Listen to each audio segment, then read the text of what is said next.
This is Duke University.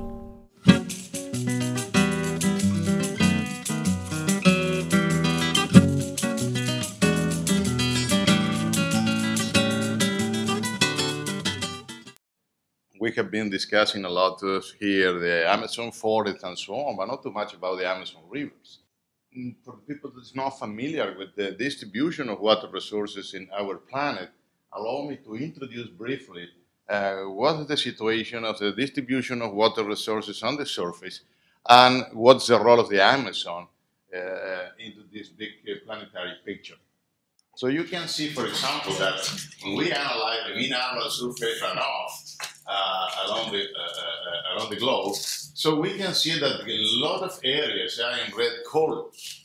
So that means that all these areas in red color are ray or array areas with less than probably 3 millimeters of runoff per year. I mean that this is tremendous, a small amount of available water in good part of the planet. You can see in South America a little different situation. We have these red colors across the southern parts. This increase in southern Chile with the blue color. Blue color means more water. And a big area of blue color around the Amazon basin. Look at this in other tropical zones, as we follow the equatorial region here. In Africa, we don't have such amount of blue colors. And on the other hand, when we move to Southeast Asia, where we have another area covered by rainforests, the colors are distributed mainly on islands. So we don't have a big piece of land covered by rainforests in Southeast Asia. We have a big area of rainforest in Central Africa, this is the Congo, but look, we don't have the same amount of water that we have in South America. Of course, if we compare with the other part of the world, we can see that South America in this case is a very special case in the planet that contains the biggest amount of surface water. So, in addition to that, the distribution of exorheic basins, that means the water that can arrive to the ocean, so that means exorheics, also is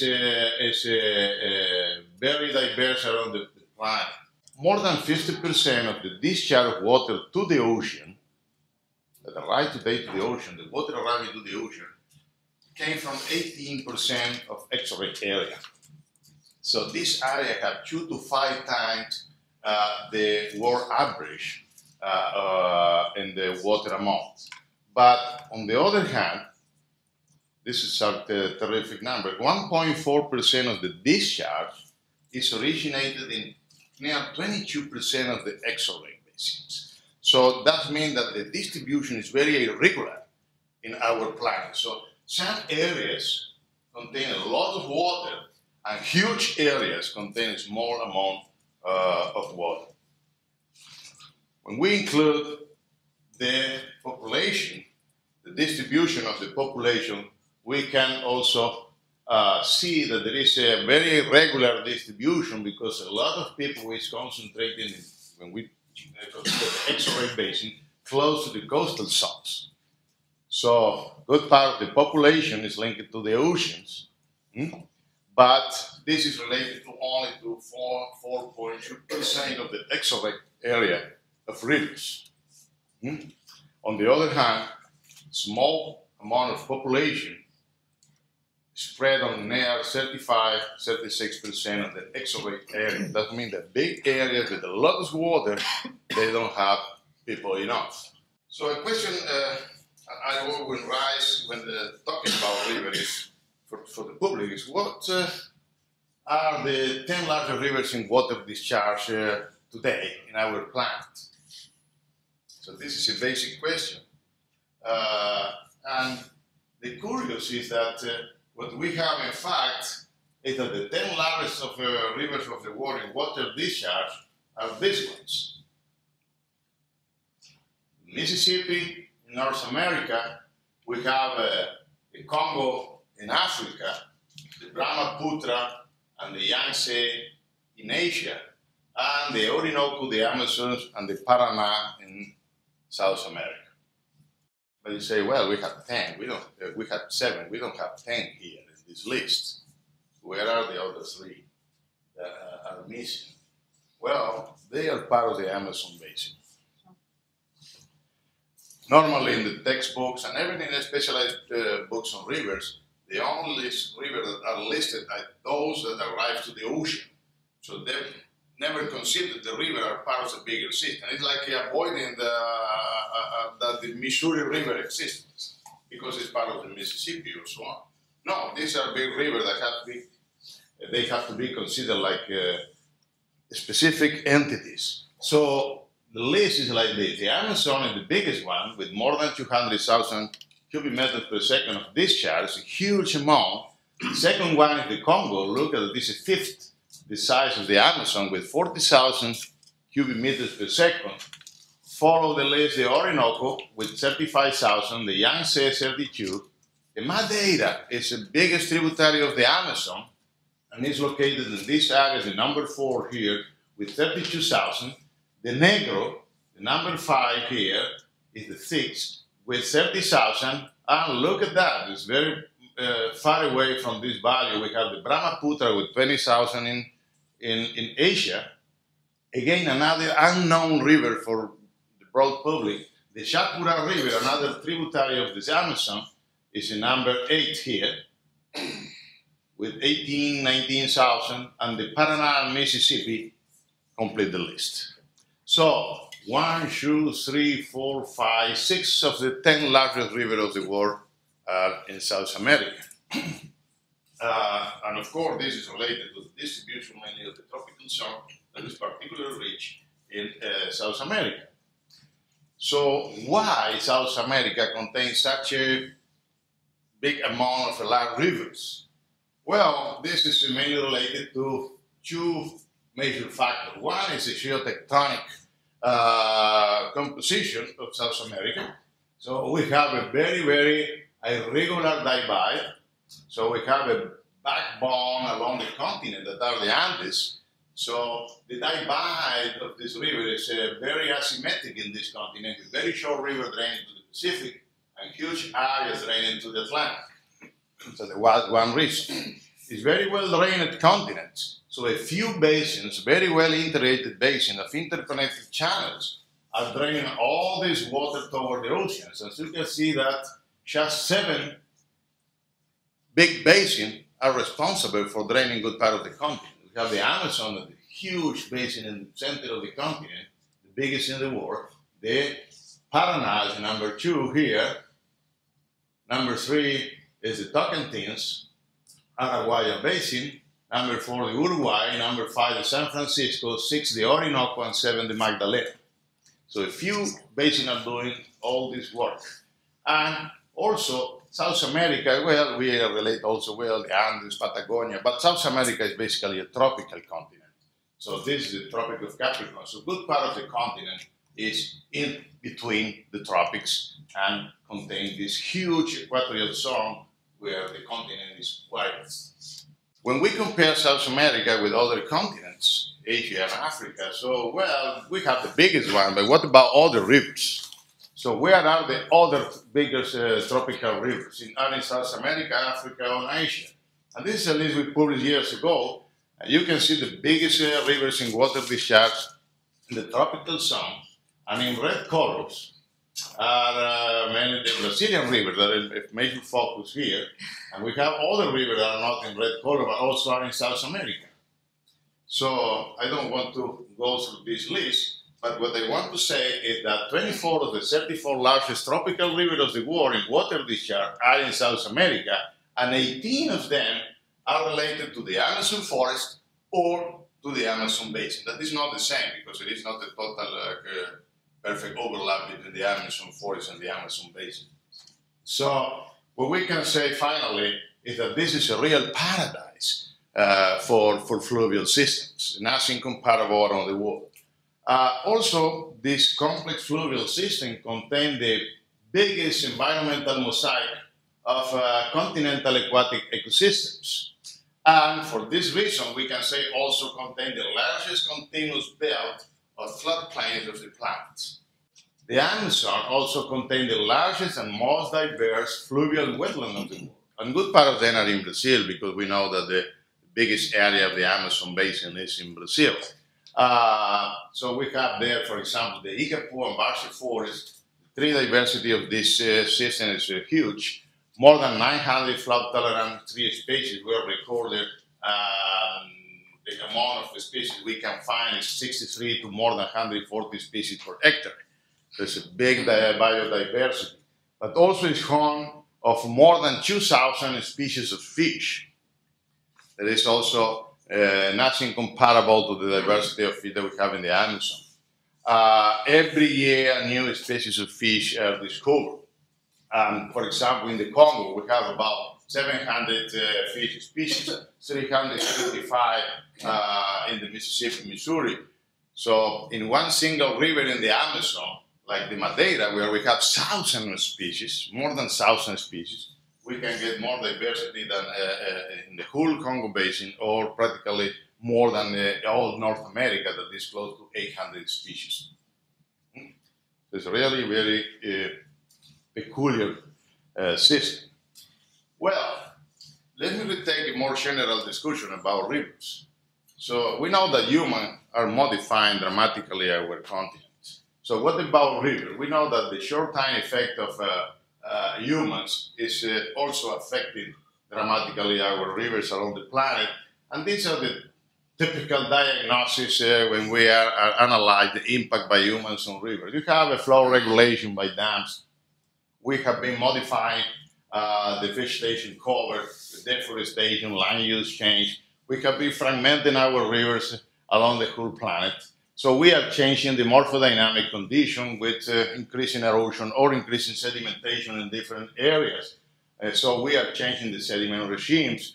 We have been deviating rear. We have been creating more saline condition in many areas because of irrigation and so on, chemical contamination, all this kind of stuff that is going on in this river. Lots of floodplain ecosystem, the invasion of species that were not in this area were moved to another and introduced. We have extinctions in many areas of the planet going on today. But into this horrible context, dams are a main villain for rivers. It's like making a tourniquet in your arm. So, of course, so you keep this for a long time with a lot of pressure, all this part downstream is going to death because there is no flow at all. There's no flow of nutrients, no flow of water, no flow of sediments. So that's the role that dams have been playing in terms of rivers. So, well, we have been building dams for irrigation, but mainly for hydropower. What's happened with these rivers is that affects not only the small part where we are building the dam, but the whole system. So this can be aggradation or erosion, depending on the region of the system. But the problem is that, for example, look at these numbers are from a few years ago, 1 decade. More than 40% of the discharge is intercepted only for 633 of the largest reservoirs. 40% with this small amount of reservoirs. And when we are cutting the fluxes, mean that we are also trapping the sediment that moves through the system. So in general, the large reservoir have a trapping efficiency that close to 80% or even more. So years ago, this was the picture. So many rivers, like you can see here in black color, practically are not transporting sediment more to the ocean. There are some mistakes. I'm not going through the mistake of this map, but it's a general picture. So we see that many areas of the world, big catchment, are no more flowing freely toward the ocean, and good part of the sediment is trapped inside of the continent. This created a lot of problem also in the coastal zone, the marine environment. The coastal zone at global scale is getting 70% or less sediment than before. And look at, until 2003, the Amazon was in very good condition. It was looking like a paradise. No problem of dams, just a few dams were built. The trapping of sediment was not so bad. But that was not going on in other parts of Brazil. Let's to compare the other catchment I introduced to you before. So when we see these three catchments, we analyze the Paraná, the Tocantins, and the San Francisco. Well, these three catchments are providing good part of the hydropower of Brazil today, currently. Near 95% of the electric power of Brazil is generated by over 400 large and medium-sized power dams. And they are concentrated in these three basins. So these three basins are no more in natural condition, artificial rivers today. What about the Amazon? The Amazon we didn't discuss too much. We had during many years a few dams, Tucuruí, Samuel, Balbina, Curuaúna. This was the biggest one in the Tocantins River. It's a peripheral area of the Amazon was not considered, the Tocantins River is not directly on the Amazon system. And these were small systems. And these were the most famous and controversial dams that were planning to be built for many years in the Amazon. Santo Antonio and Chirao in the Madeira River and Belo Monte in the Xingu River. So this was mainly we have been knowing about the dams in the Amazon. And when talking about dams in the Amazon, the discussion always was shifting to the problem of greenhouse gas, how much gas will be generated by these dams, and of course social conflicts. We have been discussing a lot about this in this meeting in the previous day. So a lot of social conflict in different people and so on. So greenhouse gases were studied in some of these previous dams I mentioned before. But what's the situation today? The situation is pretty dramatic because planned and under construction dams are everywhere in the basin, making a total of more than 400 dams in the different countries when we put all together. 407 at least. A lot of them you can see are in Peru, 51%. And other countries also are concentrated a significant amount of them like Peru, followed by Ecuador, here Bolivia and Colombia. So that's the distribution of dams planned, built, and under construction in the Amazon basin today. So a little different than this pleasant situation I presented before with paper from 10 years ago. Who is triggering this potential environmental disaster in the Amazon basin? Who should be the guilty guys? Well, these are the two guilty guys. Brazil and secondarily China are triggering these impacts.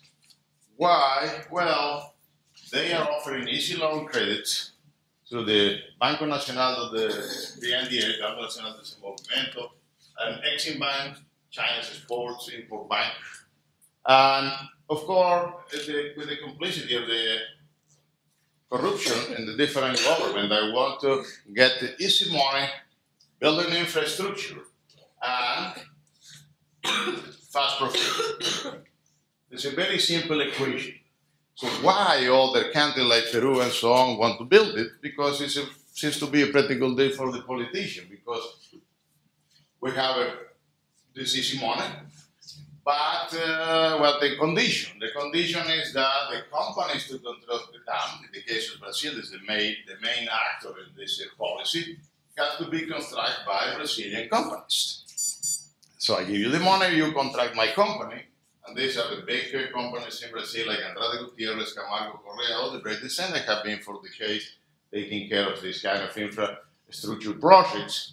And how I can pay it? Well, you can pay me exporting me again the energy, so you don't have to give me the money. So it's a pretty perfect deal, right? And so this has been the political dynamic, and for that reason, many countries were accepting very quickly to build this dam with the necessary studies or plan. What is the distribution in terms of landscape, environment, geological, geotectonic, or whatever environment, where we can divide the Amazon basin in 3 major units, so simplify. The Andean zone, where we have all these source systems that are sourcing the Amazon with water and sediment. We have other areas that are the cratonic rivers that are draining central Brazil and the northern Amazon in Brazil and Guyana. So very old landscape, not too much elevation, very old rocks. And the lowland system that are draining what we call usually the Amazon lowlands. But you see that, well, the distribution, here is the distribution in terms of elevation and the power average per catchment. Some catchments are concentrating a lot of, in theory, power, and also others are concentrating a lot of dams. Think about, for example, here, the Tapajós is one of the biggest cratonic systems. It's concentrating a lot of dams. The Madeira is following here, but also in Peru, the Marañón will be particularly affected. More than the Ucayali in the Andes. The Xingu, the people have been talking a lot about the Xingu with Belo Monte, is not concentrated too much dam, but big ones. So for that we can compare the amount of dam with their power and the distribution of number of dams in terms of elevation. So 200 dams, or 201, are, you know, pretty low elevation, and in the Andean zone they can reach more than 4,000 meters above sea level. Sorry. So what happened upstream of the dam also is important because this is the source area of sediment, contaminants, or whatever. So this is a picture that shows you the distribution of the dam, the capacity to generate energy. So we can see that in Brazil we have big ones and a lot of the smaller ones in the Andean zone because we don't have water enough to generate more energy. And in color is indicating you all the area of this catchment that is upstream the lowermost dam. So as you see that in the case of the Madeira, the intercepted area by dams include all these big sectors. And in other rivers like the Marañón and Ucayali are mainly concentrated in the upper zones. It's a different situation. On the other hand, in the Tapajós and Xingu, practically the whole basin is intercepted. In this other area here, in this other map here, we are showing the same, but including deforestation. So you can see that also the deforestation is concentrating upstream the dams. And this is more complicated because all these fluxes that we are generating because of deforestation, more sediment, contaminants, and so on, are going to be trapped in these dams. And finally, this is a pretty optimistic map because we are doing, you know, a direct analysis of what is vegetation, what is not.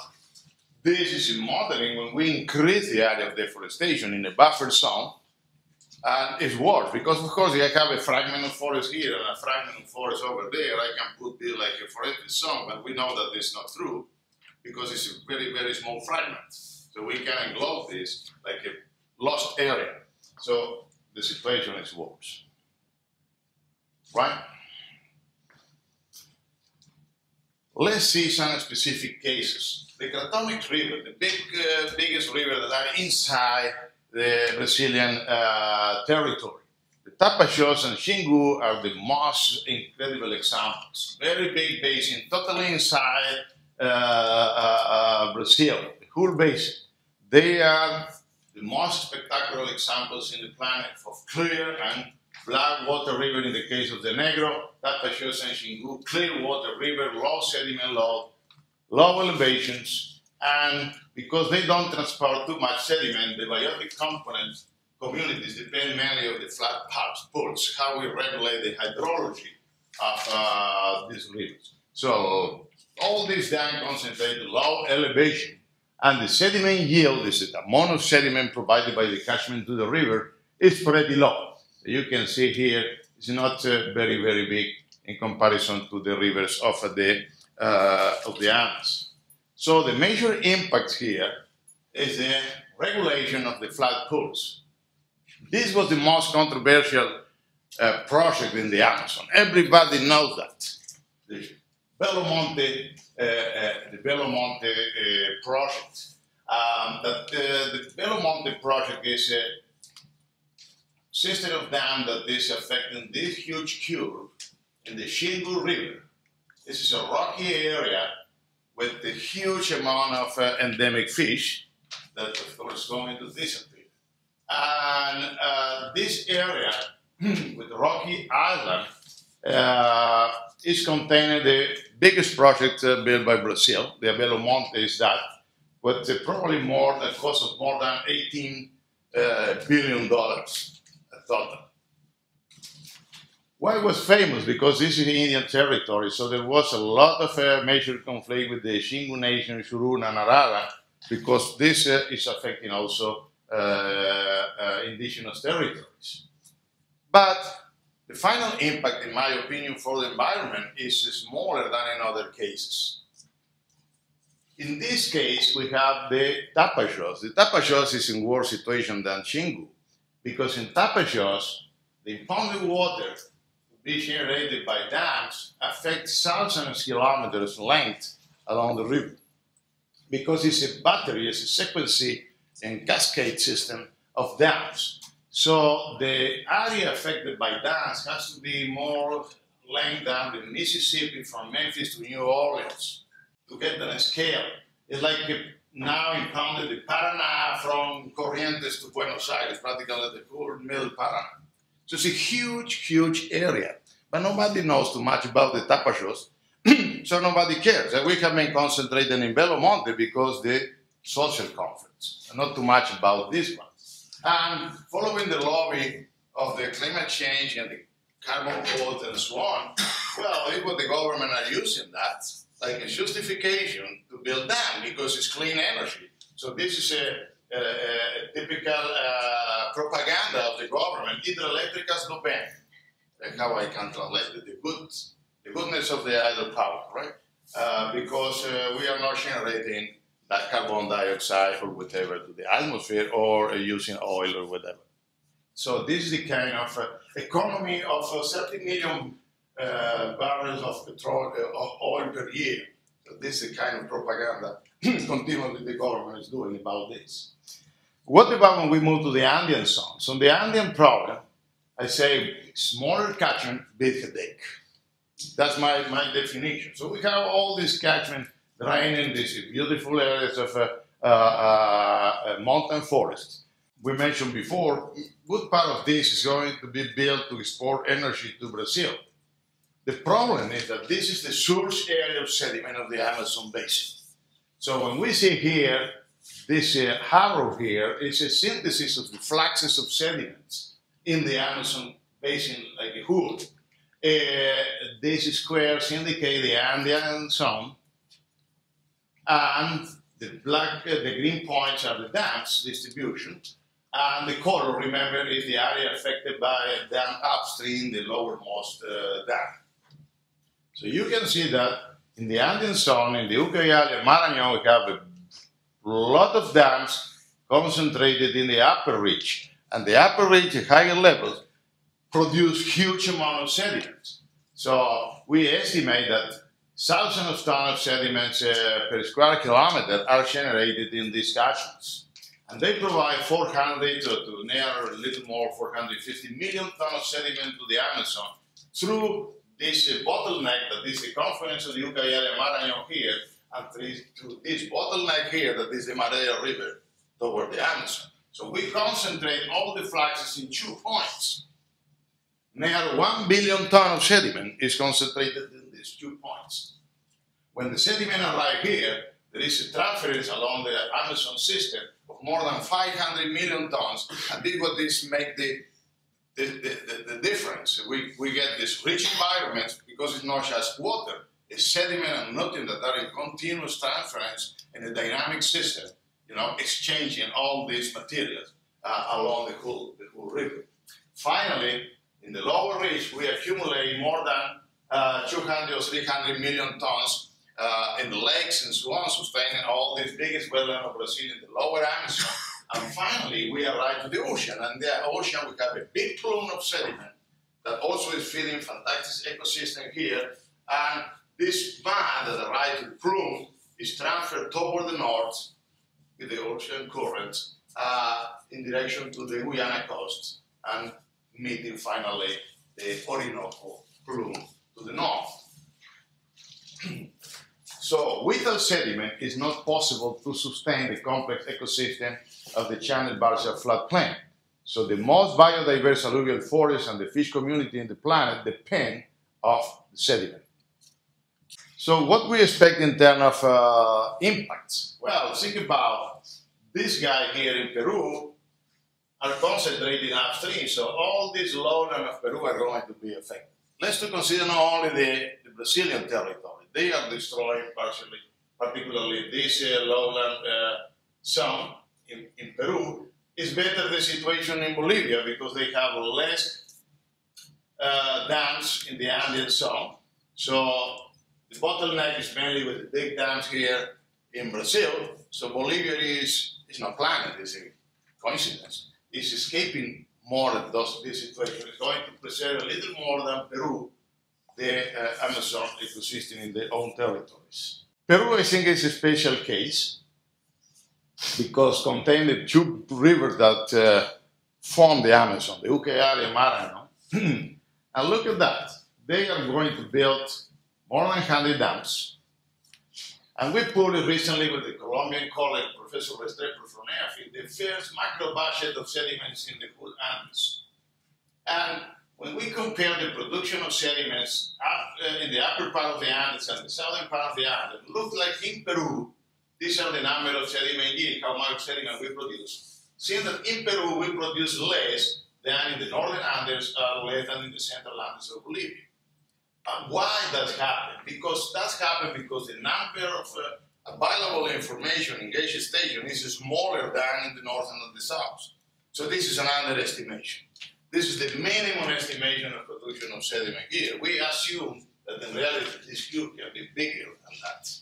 So, coincidentally, they are going to build 100 dams in the area that is less now, less studied in terms of sediment transport and sediment generation, without practically any kind of information. Okay, that's the message. The most emblematic case is probably in the Amazon now is the Madeira system. The Madeira is a very important system. We mentioned before, this is one of the 10 largest rivers, it's number 5. Introduced 50% of the sediment of the Amazon system. So the Brazilians have been building a complex of dams, like a cascade system, with big potential of energy production to a cost that probably is close to $15 billion. Look at the size of this enterprise. If we compare with this dam that people want to build in Alaska here in the state, it's $3.5 billion. It's the biggest project, potential project of dam in the state. This is 5 times bigger, only one of these projects. To have an idea, the damming area, here in the border with Bolivia, the Madeira transport more water discharge than the Yangtze River at Three Gorges. Three Gorges is the biggest dam in operation today. More water than that. I was in Three Gorges. Three Gorges is in a valley like that.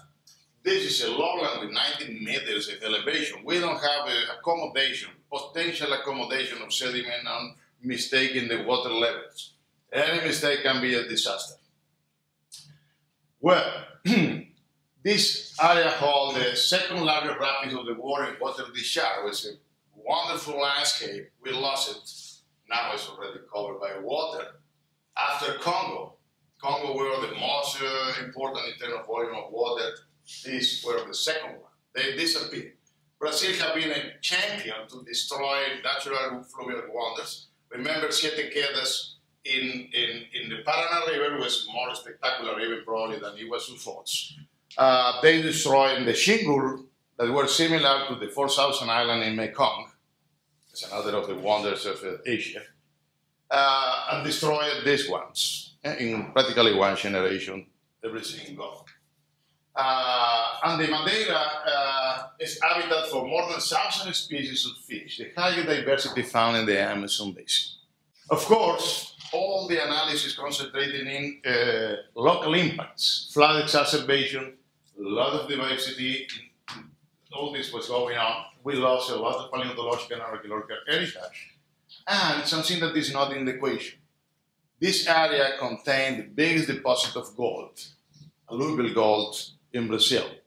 This was not included in the price. So this gone, because it was covered by water, but was not included in the equation of the price and the compensation to the people and the state. This is down. When this started to operate, it's not in total operation yet, it was a big effort. So the company celebrated the mark of 4 million of megawatt hours. Next year, reality, environmental problems start. So we have the biggest flood ever recorded in the Madeira Basin. And even downstream the dam, in the city of Porto, they were experiencing a flood that never happened before, with 5 meters above the historical level. And now it's starting again this year. Now it's, all this area is in an emergency today. So that's because they were not planning this problem of operation, because the downstate way they were telling us should be not the problem, because it should be overflowing, not a typical lake generated, you know, like a traditional dam.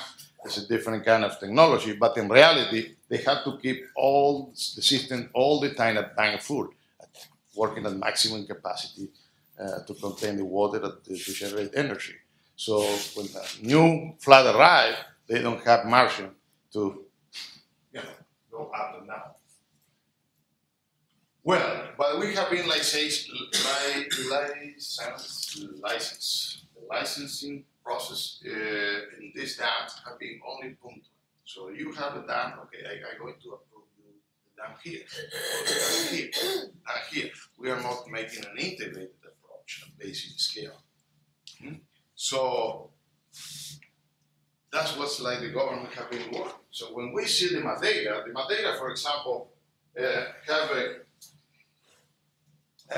key role in the continent, because introduced, we say before, 50% of the sediment load. The sediment arrive to the Amazon, and from the Amazon go to the ocean and fill the Amazon River plume. And this is a very rich area, of course, for fish and so on.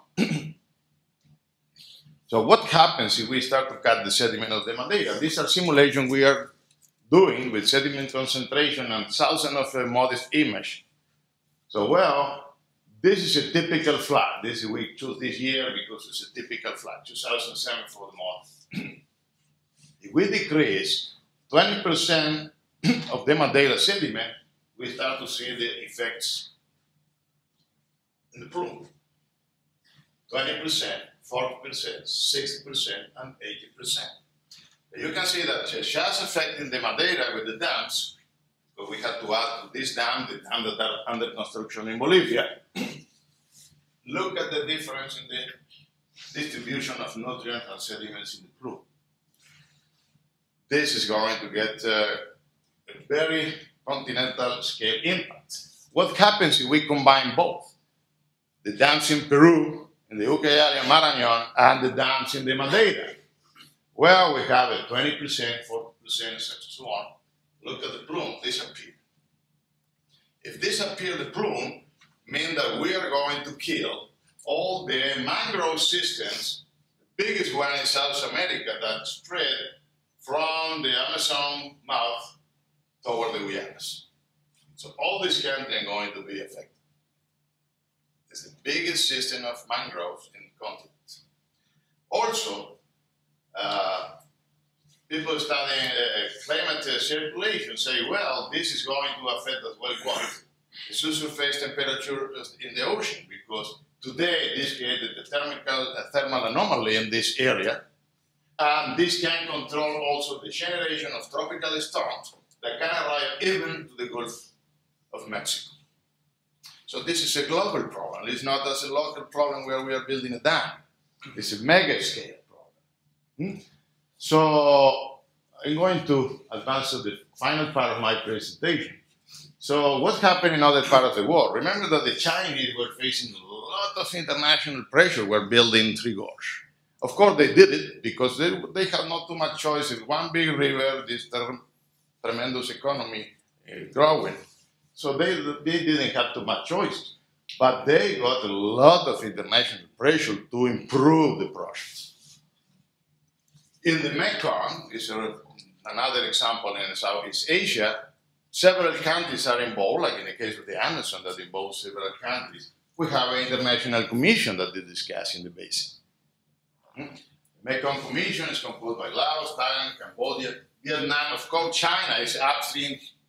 China doesn't want to be part of the discussion because they own the headwaters. And the problem is that in the case of Brazil, this gigantic country is the owner of some of the largest catchments, are totally, fully inside the Brazilian territory. For example, the Tocantins, the Tapajós, and the San Francisco. This is practically a unique case. With the exception of the state of Canada, the only country that has this possibility in terms of big river is Russia, because they contain also big rivers. So it's very easy for them to implement and to plan these big projects. But they believe as well that they have the impunity to regulate the river system without any obligation to explain to the international community on these impacts. And these impacts are going to affect everybody and the other countries as well. So what we are lacking, and this was discussing yesterday as well, is an international legal framework for basin management, at least in the Amazon basin, involving all the countries that are going to be affected, at least. So that's the conclusion, very simple. Why this is happening is very easy access to energy. This kind of growing economy is not growing too much now in Brazil, but that was the idea. The basin scale and a lot of hydropower potentiality, large national basin. And this is very important. There is a total ignorance and indifference of the national, international, scientific community and environmental actors that have been atomized in small conflicts and not look at the big picture. And that's my conclusion, very optimistic conclusion. It's Saturday morning. Okay, thank you very much. Produced by Duke University, online at duke.edu.